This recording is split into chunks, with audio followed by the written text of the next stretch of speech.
biar kelihatan kayak kontestan MasterChef beneran.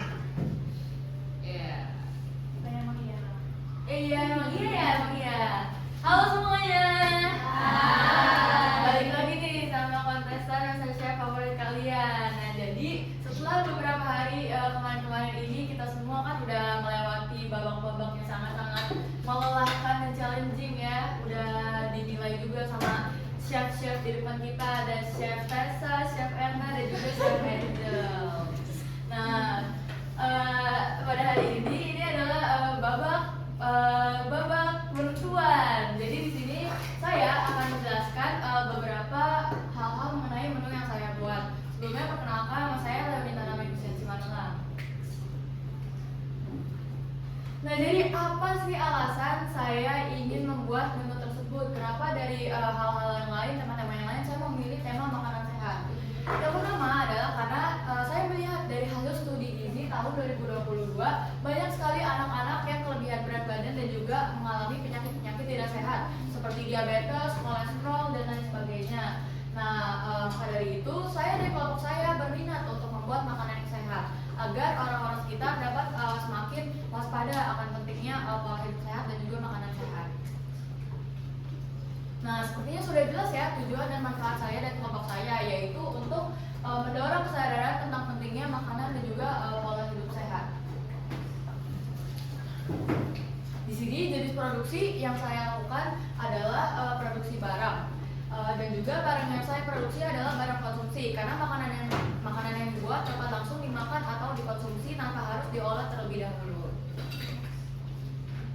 Di sini seandainya saya dan kelompok saya menjualnya, kami menggunakan di sini tujuan kami memproduksinya adalah untuk mendapatkan untung dan juga memenuhi kebutuhan. Jika ada orang-orang yang ingin mencari makanan atau minuman yang sehat dan terjangkau, bisa mencoba makanan dan juga minuman yang kami buat.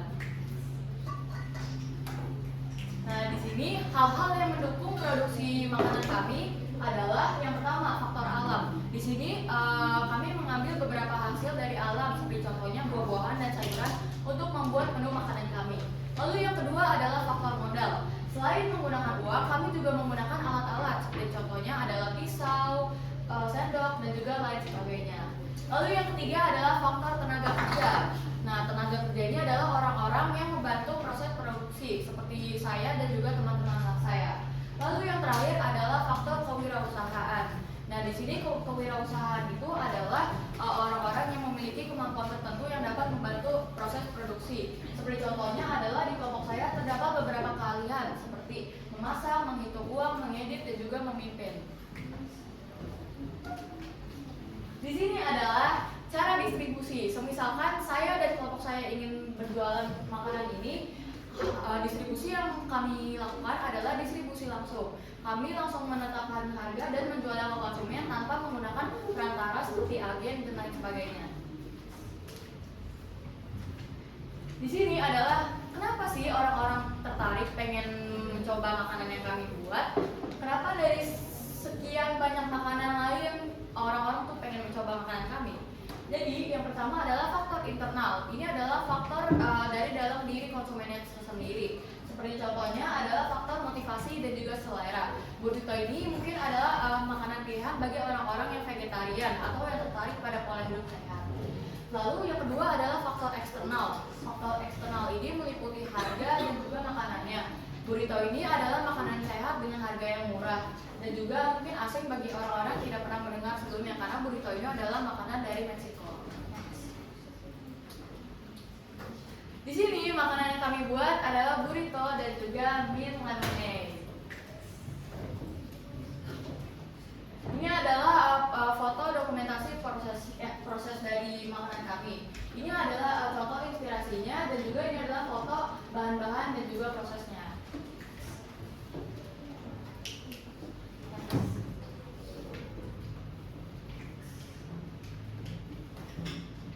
Nah, langsung aja kita masuk ke dalam analisis teks prosedur bahasa Indonesia. Di sini kalau teks yang berisi lagi bingung siang-siang mau makan apa yang bikin kenyang tapi sehat dan berprotein juga, masak burrito aja, itu adalah bagian tujuan karena itu berisi beberapa rincian mengenai isi teks prosedurnya seperti apa, manfaat-manfaat burrito apa, dan lain sebagainya. Lalu yang kedua, bagian-bagian yang berisi bahan-bahan dan juga alat-alat seperti rice paper, pisau, talenan, itu adalah bagian material. Lalu ini adalah bagian terpentingnya, yaitu bagian langkah-langkah atau step teks prosedurnya. Di sini bagian pertama, kedua, lalu yang berwarna pink itu adalah bagian konjungsi. Lalu menggunakan air mengalir, menggunakan pisau dan talenan, pokoknya yang berisi tentang alat yang digunakan dan juga mungkin menggunakan kata menggunakan, itu adalah bagian keterangan alat. Lalu hingga bersih hingga kecil-kecil itu adalah keterangan cara. Lalu ada juga keterangan tujuan yang berisi kayak kenapa hal itu dilakukan, agar apa sih? Seperti contohnya adalah agar sayuran benar-benar hancur, itu adalah keterangan tujuan. Lalu ada kriteria atau batasan agar orang-orang tidak bingung atau salah pahaman. Seperti contohnya adalah berbentuk dadu dan selama 20 menit. Lalu ada kalimat perintah. Di sini keseluruhan dari teks prosedur ini adalah kalimat perintah karena menunjukkan atau memberikan arahan kepada orang untuk melakukan sesuatu. Lalu yang terakhir adalah konjungsi seperti dan, sebalik, setelah, dan lain sebagainya.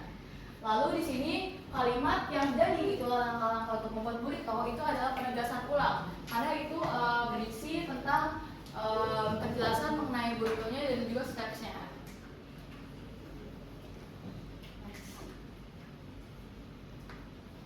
So this is how you make a burrito bowl. First of all is the ingredients and the tools. The ingredients are rice paper, 1 pack of tofu, 2 tomatoes, lettuce, 1 bell pepper, 3 garlic, 1 pack of corn, 1 onion, 2 red onion, leek, salt, pepper, water, and mozzarella cheese. And the tools that are used in here are knife, cutting board, food processor, pan, air fryer, stove, spatula, bowl, and spoon. So first, you have to wash all the ingredients or the spices so that it doesn't have any germs on it. Second, peel and cut the spices into small pieces with a knife and a cutting board. Then, insert the spices into the food processor. Blend all the spices in the food processor for 2 minutes until it's all completely blended. Next, add the spices into the pan and add a little bit of water and salt as well as pepper to make the sauce. Cook until the sauce is thick and smells good. When the sauce is being cooked, cut the tofu into a dice shape. Then, put the tofu into the air fryer for 20 minutes until it becomes crispy and turn golden brown. Move the tofu out of the air fryer after it's done. After that, soak the rice paper in water. Next, put the rice paper in the air fryer for 3 minutes or more until it becomes crispy. Lastly, put the vegetable, sauce, sliced boiled eggs, and chips into a bowl. And then there you have it, a burrito bowl. The title here, how to make a burrito bowl, is the goal because it shows like what do we make here. And then the rice paper, knife, cutting board, it's the materials. What is used to make the burrito bowl. And then the steps here is the procedural text. This is the language feature. For example, like first, second, then it's the sequence adverb. Sequence adverb is usually placed in the first of the sentence. And then there is an adverb of manner. Adverb of manner shows how things are done. For example, like carefully, completely, and then there is the imperative sentence. The whole procedural text here is the imperative sentence because procedural text shows how things are done or how to make something. And then lastly, it's the action verb. Action verb is, for example, is wash, peel, cook, and many more. Action verb are usually put first in the imperative sentence. So imperative sentence is usually started with an action verb. So what is actually the purpose of this procedural text?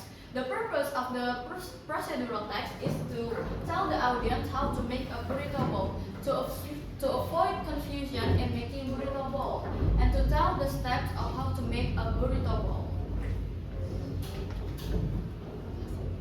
So this is jadi ini adalah logo dan juga poster dari brand atau makanan yang saya buat.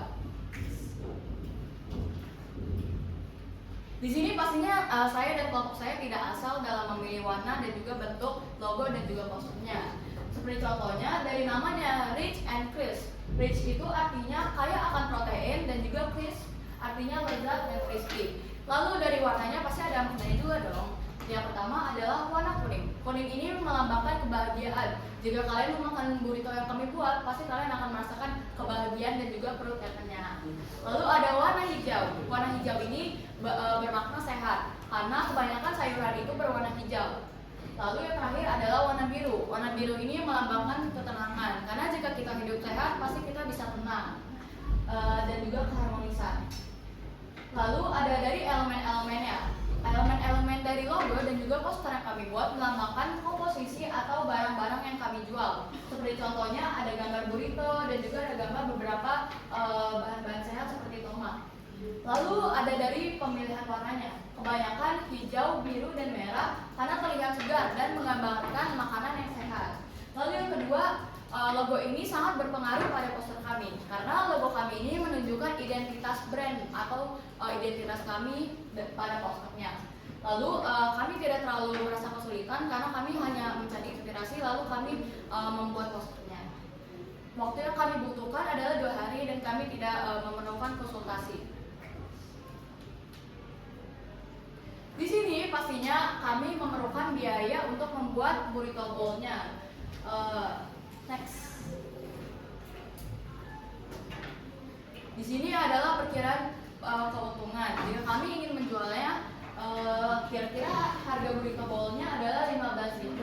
Dan jika kami jual, keuntungannya adalah 318.800 rupiah. Lalu yang kedua adalah keuntungan min lemonade-nya. Di sini harga jual min lemonade adalah 10.000 dan jika kami kalkulasikan hasil keuntungannya adalah 260.050 perak dan juga jika ditambah-tambah total keuntungannya adalah 500 ribuan.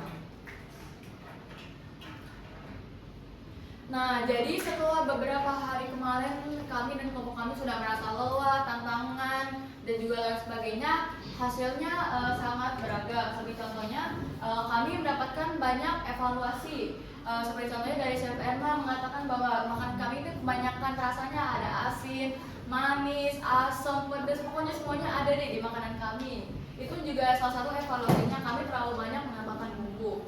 Lalu yang kedua adalah bahan dan juga alat yang kami bawa ini tidak lengkap. Seperti contohnya saya tidak membawa tahu, jadi saya harus meminta dari kelompok lain.